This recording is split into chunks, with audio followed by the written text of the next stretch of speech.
सदर और अमीर कतर शेख तमीम बिन हमद अल सानी को फ़ोन। हालिया पाक भारत कशीदगी कम करने के लिए शुक्रिया अदा किया।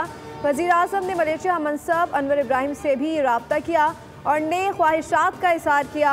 अज़रबैजान के सदर इल्हाम अलियूफ और ताजिक सदर इमाम अली रहमान से भी रब्ता। ताउन बढ़ाने की मुश्तरका अज़म का यादा वज़ीर आज़म ने मिस्र के सदर अब्दुल फत्ताह सीसी को टेलीफोन किया और हालिया पाक भारत बहरान में मिस्र के तामीरी किरदार को सराहा। कुवैत के वली अहद शेख सबा अल खालिद से टेलीफोनिक रब्ता किया और ईद उल अज़हा की मुबारकबाद दी।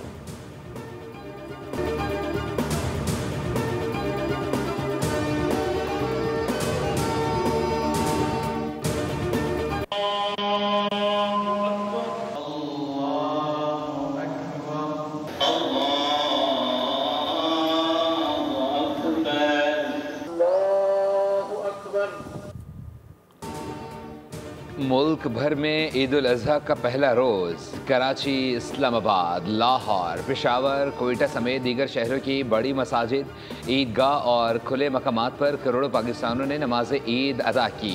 लोगों ने एक दूसरे को मुबारकबाद दी और गले मिले। सुन्नत इब्राहिमी की पैरवी करते हुए जानवरों की कुर्बानी।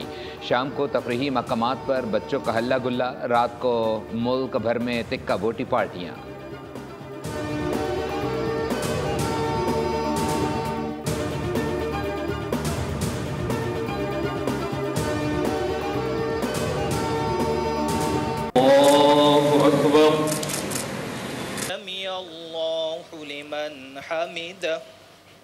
अल्लाहु अकबर। सदर मुमलिकत आसिफ अली जरदारी ने ऐवान सदर मस्जिद में नमाज ईद अदा की। गवर्नर KP फैसल करीम कुंडी और राजा परवेज अशरफ भी उनके हमरा मौजूद थे। वज़ीर आज़म शहबाज शरीफ ने नमाज ईद मॉडल टाउन मस्जिद में अदा की। साबिक वज़ीर आला पंजाब हमजा शहबाज भी उनके हमरा मौजूद थे। नमाज ईद के बाद वज़ीर आज़म शहबाज शरीफ शहरियों से ईद मिले। सदर और वज़ीर आज़म ने कौम और आलम इस्लाम को ईद उल अज़हा की मुबारकबाद दी। कहा, यह दिन हमें अल्लाह की रज़ा के लिए कुर्बानी की तरगीब देता है। भारतीय हमले पर कौम ने इत्तेहाद से दुश्मन को वाज़ेह पैगाम दिया।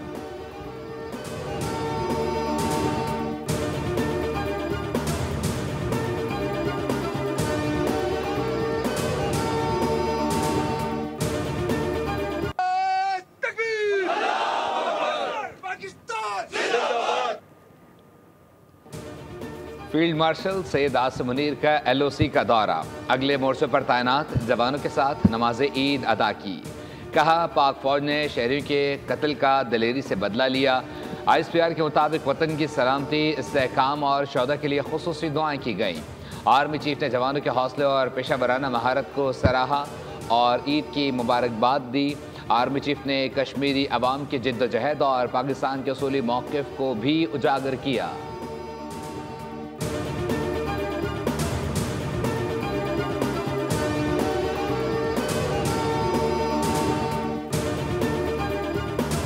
भारत की जानिब से पाकिस्तान के पानी की फराहमी बंद करना एटमी आबी जंग की बुनियाद है। मोदी आलमी बरादरी से भी झूठ बोल रहा है। भारत पानी को बतौर हथियार इस्तेमाल कर रहा है। कोई भी मुल्क एक तरफा तौर पर सिंतास मुआहिदा मुअत्तल नहीं कर सकता। पाक भारत कशीदगी के खात्मे के लिए सदर ट्रम्प ने अहम किरदार अदा किया। भारत को अपने तैयारे गिरने का एतराफ़ करने में 1 माह का वक्त लगा। सिफारती वफ़द के सरबराह बिलावल भुट्टो की प्रेस कॉन्फ्रेंस। कहा, भारत पाकिस्तान में दहशत गर्दी की कार्रवाइयों में मुलव्विस है। भारतीय हाजिर service naval officer Kulbhushan Yadav को बलूचिस्तान से गिरफ्तार किया गया। दहशत गर्दी का किसी मजहब या मुल्क से कोई ताल्लुक नहीं।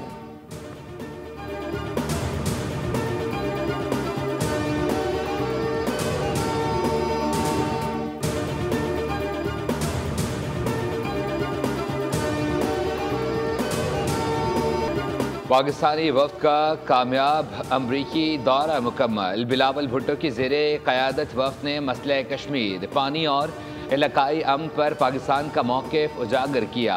आलमी इदारों और अमरीकी कांग्रेस से अहम मुलाकातें हुई। चेयरमैन बिलावल का कहना था कि सच और सफारतकारी ही असल ताकत है। वफ़द ने ईद उल अज़हा बैरून मुल्क गुजार कर कौमी मफाद को तरजीह दी। बिलावल भुट्टो वाशिंगटन से लंदन पहुँच गए।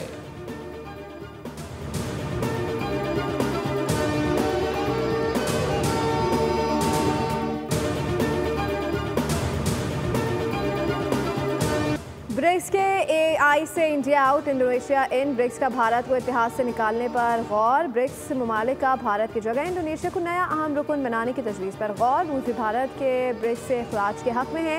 भारत के इखराज के लिए चीन, रूस और ब्राज़ील के दरमियान बाकायदा मुज़ाकरात। भारत पर ब्रिक्स इत्तेहाद के अहदाफ में रुकावट डालने का इल्ज़ाम।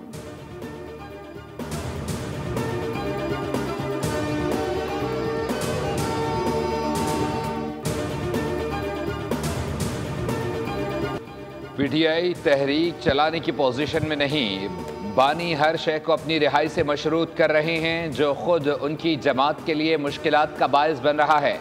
मुशीर बराए सियासी अमूर राना सनाउल्लाह की मीडिया से गुफ्तगू। कहा, वज़ीर आज़म पेशकश कर रहे हैं कि आएँ पाकिस्तान को मिलकर मुआशी खुशहाली की राह पर गामजन करें। ज़ाती मफादात से पहले 24 करोड़ पाकिस्तानियों के मसाइल पर बात करें।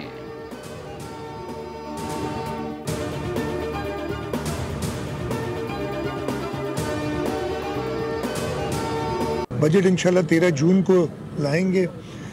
वफाकी बजट 10 जून को आना है और अभी हमें फाइनल जो नंबर्स हैं वफाक की तरफ से कलेक्शन के वो कन्वे नहीं किए गए। वफाक देखें क्या इक़दाम लेती है, उस पर देखना पड़ेगा। हमने सुना है कि जो तनख्वाहदार तबका है उसकी टैक्सेस में कुछ छूट दे रहे हैं। जैसे घरों का मंसूबा हमारा है जिसमें हमने 20 लाख घर बनाने हैं। वफाकी बजट 10 जून और सिंध का बजट 13 जून को पेश किया जाएगा। वफाक से आदाद शुमार मिलने के बाद फैसला करेंगे। तनख्वाहें कितनी बढ़ाएं, महंगाई से अवाम पर बोझ बढ़ गया, तनख्वाहदार तबके को रिलीफ दिया जाएगा। वज़ीर आला सिंध मुराद अली शाह की सेवन शरीफ मीडिया से गुफ्तगू। कहा, वफाक भी तनख्वाहदार तबके को टैक्स में रिलीफ देगा। सैलाब मुतासरीन के लिए 10 लाख घर मुकम्मल हो गए, बाकी की तामीर जारी है। PTI ने पहले भी एहतजाज किए, अब अदालतों पर तवज्जो देनी चाहिए, केसेस मजबूत करना चाहिए।